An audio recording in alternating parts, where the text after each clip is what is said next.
안녕하세요. 인생 100년 나르샤TV의 나르샤입니다. 오늘도 될 일은 된다의 깊은 지혜를 함께 나눠볼 시간입니다.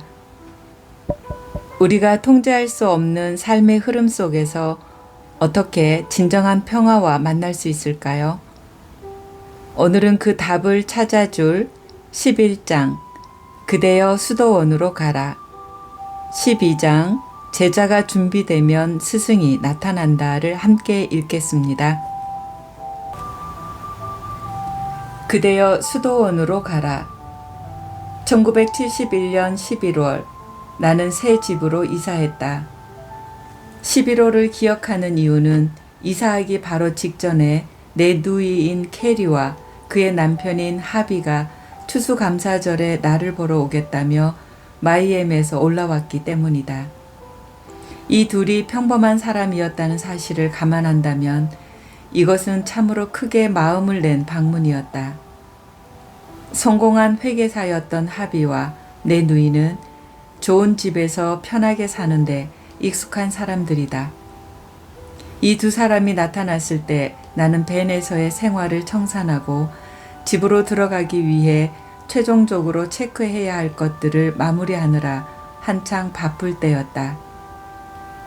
하비는 내가 마지막 2개의 창문을 다는 것을 도와주었고 추수감사절 저녁을 꼭 나와 함께 먹겠다고 고집을 부렸다. 말인즉슨 두 사람 모두 나처럼 바위에 걸터 앉아 모닥불로 만든 요리를 먹었다는 뜻이다. 개인적으로 나는 그때 동생 부부가 내가 과연 제정신으로 돌아왔는지를 확인하기 위해 왔다고 생각한다. 오랫동안 전화도 없이 살아왔으니 가족들이 나에 대해 걱정하는 것은 당연했다. 캐리와 하비가 떠나자 나는 다시 이 아름다운 새 집에 홀로 남게 된 것이 기뻤다. 내가 바란 것은 오직 하나, 명상에 온전히 집중할 수 있는 소박한 장소였다. 하지만 내 인생을 주관하는 보이지 않는 손은 내게 선물을 선사했다. 보이지 않는 손. 당시 나는 삶을 이렇게 불렀다.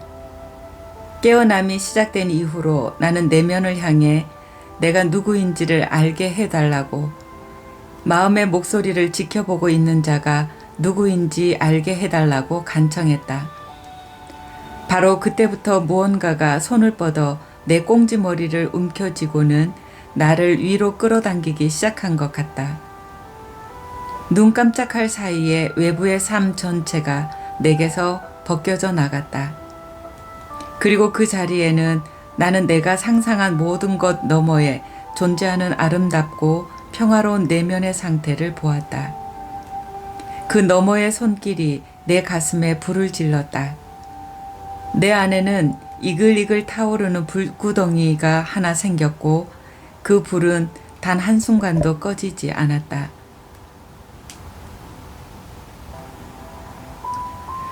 그것은 마치 고향으로 돌아오라는 손짓, 부름과도 같았다. 깨어남의 그 단계에서 근원으로 돌아가는 내가 아는 유일한 방법은 선 명상에 정진함으로써 불굴의 의지로 내면의 한계를 넘어가는 것, 넓혀 나가는 것이었다. 그 작업을 할 수 있게끔 삶이 마련해준 아름다운 공간을 바라보며 나는 문지방에 앉아 경건하게 머리 숙여 절을 올렸다. 이곳은 나의 사원이자 수도원이었다. 나는 이 공간을 잘 쓰겠노라 맹세했다. 나는 수도원의 삶이 너무나 자연스럽게 느껴지는 것에 매우 놀랐다. 나는 매일 오전 3시에 일어나 몇 시간 동안 명상을 했다. 그런 뒤 들판에 나가 걷기 명상을 했다. 아직 수행 초기였던 그때 나는 여전히 핵심은 집중과 초점이라고 생각했다. 걷기 명상을 할 때면 내딛는 한 발 한 발, 그리고 내 몸의 모든 움직임을 예리하게 인식했다.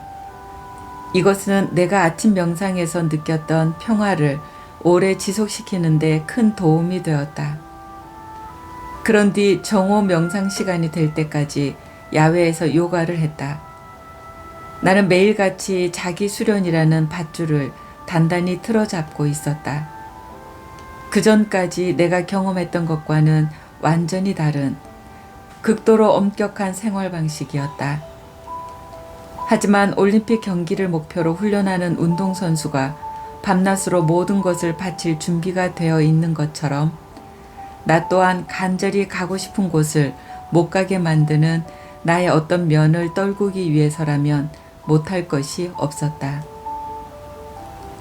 나는 음식이 수행에 지대한 영향을 끼친다는 사실을 곧 깨달았다.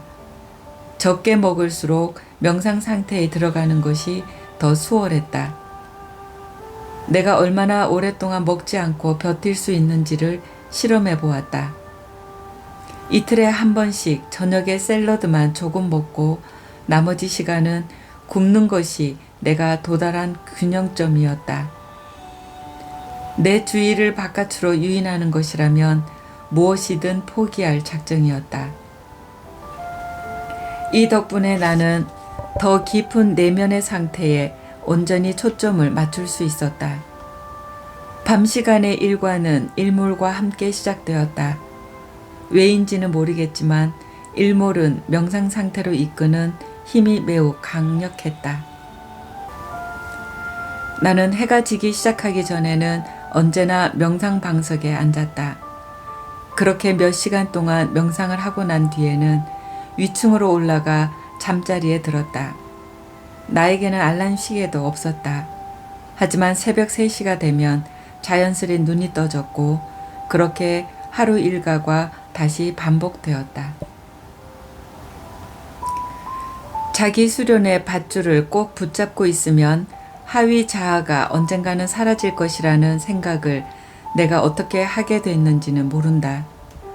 하지만 나는 그렇게 1년 반 정도를 살았다. 이전까지의 삶을 지배했던 예전의 나는 새로운 삶에서 설 자리를 잃었다. 그에게 주어지는 특전은 일절 없었고 그의 저항은 나날이 약화됐다. 시끄럽고 요구 상황 많던 개인적인 자아는 사라지지 않았다. 그저 강도 높은 수행을 체념하고 받아들이기 시작했을 뿐이다. 나는 수행이 효과가 있다고 생각했다. 하지만 곧 나는 내가 완전히 틀렸음을 알게 될 것이었다.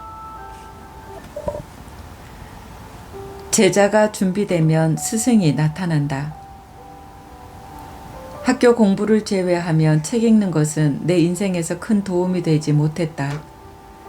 하지만 내가 받아들일 준비가 되었을 때 선의 새 기둥이 나타났던 것처럼 새 집으로 이사 가기 바로 직전 또 한 권의 책이 나를 찾아왔다. 나처럼 요가와 명상에 푹 빠져 있던 친구인 밥 메릴이 준 책이었다. 아직 벤에서 살고 있던 시절에 하루는 밥이 내게 책을 한 권 줬다. 인도의 성자인 파라마한사 요가난다가 쓴 요가난다이었다. 바로 그날 저녁에 이 책을 읽으려고 했던 것을 기억한다. 하지만 나는 몇 페이지 넘기지 못하고 이 책을 내려놓을 수밖에 없었다. 책이 마음에 안 들어서가 아니라 단어 하나하나가 나를 깊은 명상 상태로 이끌었기 때문에 도무지 책을 계속 읽어나갈 수가 없었다. 나는 다음 날 밤에 책을 다시 폈다. 같은 일이 일어났다. 도대체 무슨 일이 벌어지고 있는지 알 수는 없었지만 이 경험이 나의 흥미를 강하게 자극하고 있다는 점만은 확실했다. 나는 새 집으로 이사 갈 때까지는 이 책을 치워놓기로 했다. 그리고 이제 마침내 이사도 마치고 강도 높은 명상 생활도 시작했으니 이 신비로운 책을 읽을 때가 되었다. 책장을 넘길수록 예전 같았으면 무척 낯설었을 법한 세계가 연이어 펼쳐졌다. 하지만 나 역시 많은 사건들을 경험하며 변성의 과정을 겪고 있었기 때문에 적어도 인도 성자의 인생 이야기에 공감할 수는 있었다. 확실한 것은 나는 요간한다가 헤엄치고 있던 바닷속에 발가락 하나만을 겨우 집어넣은 것에 불과하다는 사실이었다.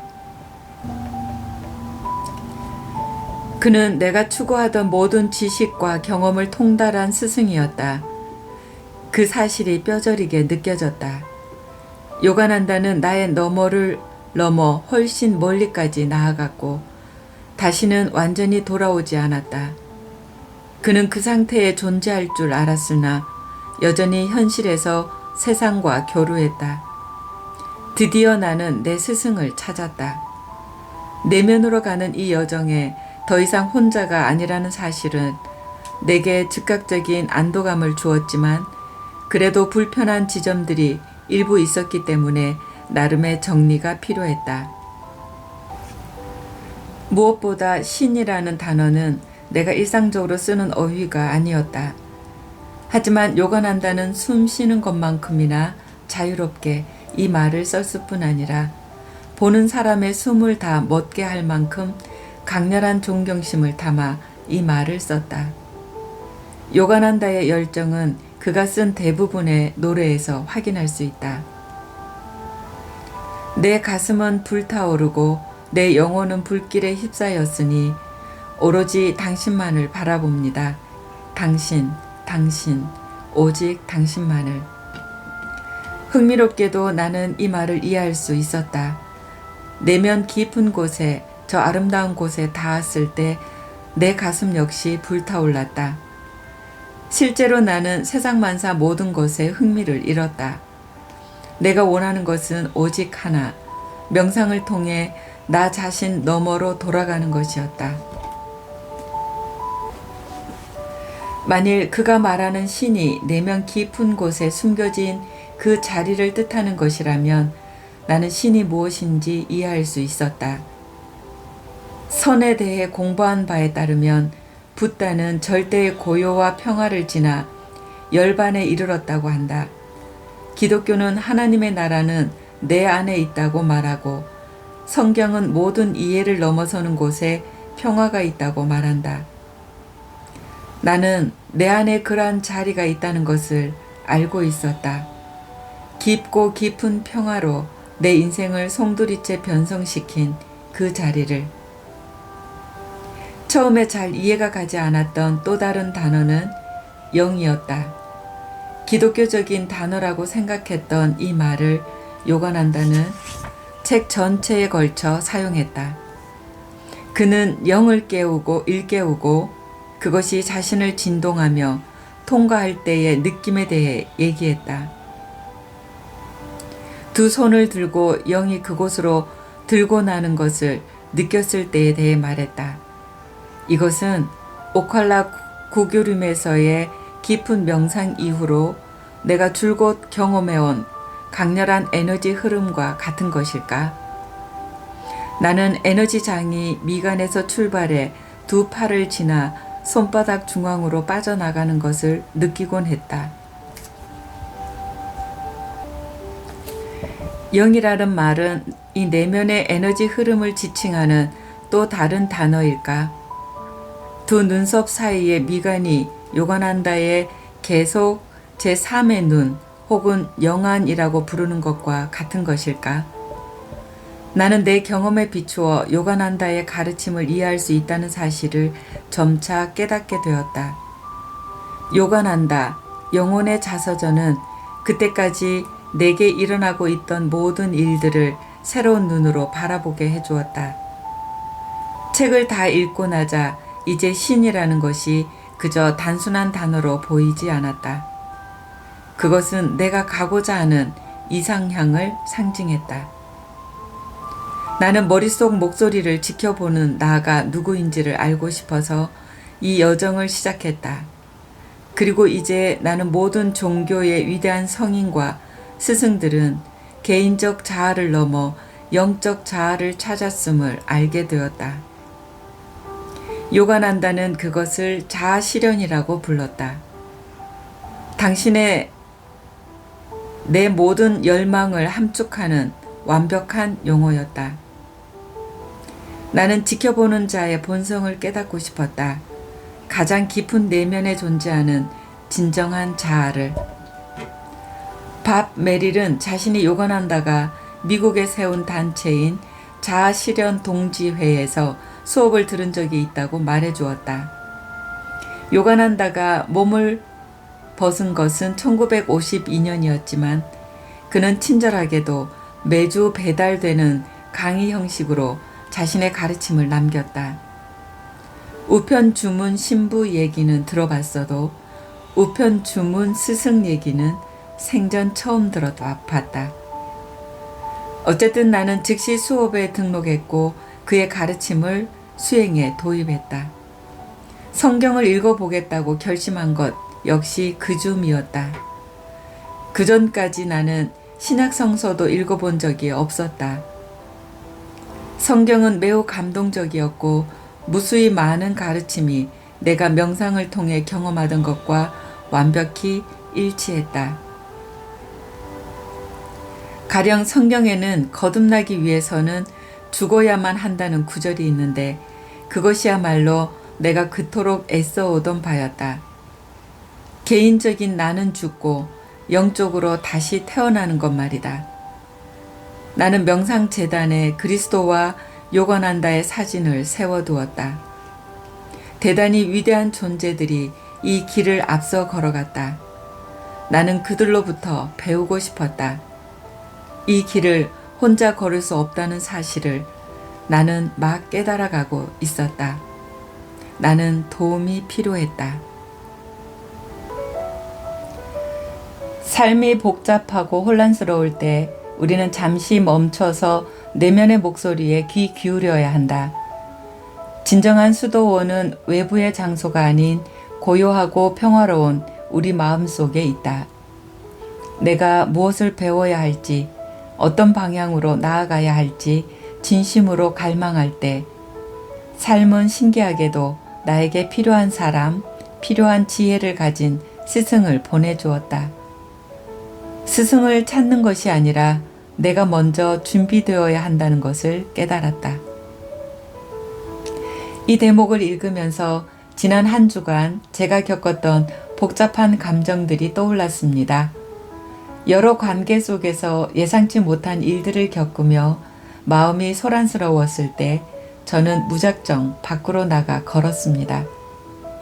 아무도 없는 한적한 공원 벤치에 앉아 스마트폰을 끄고 잠시 숨을 골랐습니다.